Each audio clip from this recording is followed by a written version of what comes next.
Zdravím, vítám vás tu všechny, máme tu nové pokračování lifehackerů s číslem 2. Dnes si ukážeme, jak vyrobit svítilnu, přesněji bodovou svítilnu. Jde spíše o kanistr, na kterém připevníme ledku nebo jiný zdroj světla. Ano, toto světlo není příliš do dálky, ale lze použít na večírcích a různě, kde chceme mít spíše takové rozšířené světlo. Vypadá velice hezky a dokresluje atmosféru. Jak vidíme, tak světlo se krásně rozprostře.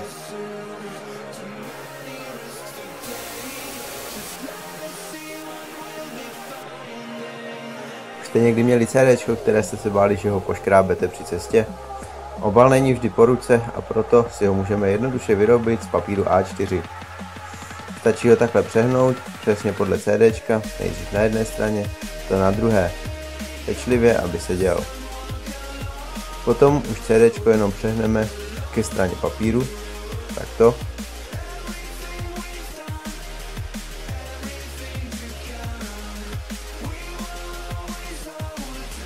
Zahneme rohy, aby se lépe vsunul do přihrádky, kterou jsme složili.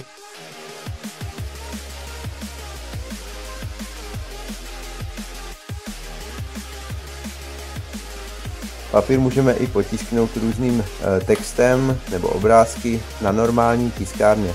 Vlastně obal lze použít znovu a znovu a můžeme v něm takhle přenášet další a další CDčka. Je to spíše provizorní, ale kvalitou si myslím, že to nahradí i normální obal. Už jste někdy chtěli udělat kroužky a nevěděli jste, jak na to? Někdy se kroužky prostě nedaří. Ale toto všechno je špatně. Dnes vám ukážeme, jak udělat přesné kroužky, skoro jako podle kružítka.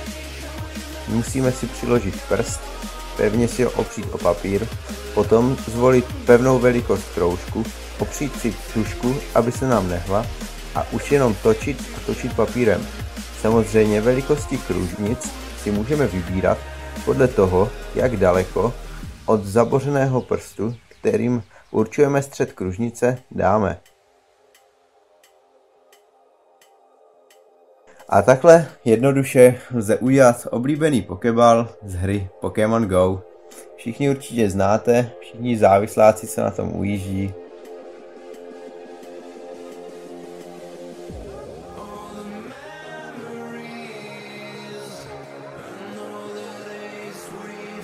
A teď je tu můj oblíbený lifehack.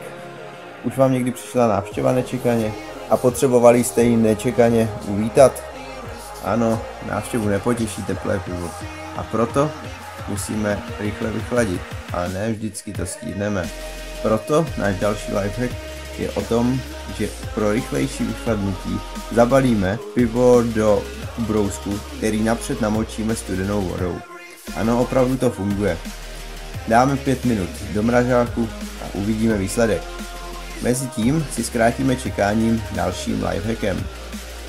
Jde o to, že když máme svíčku, která vlastně zhasne nebo ji sfoukneme, tak jde zapálit znovu pomocí toho dýmu, který z ní vychází.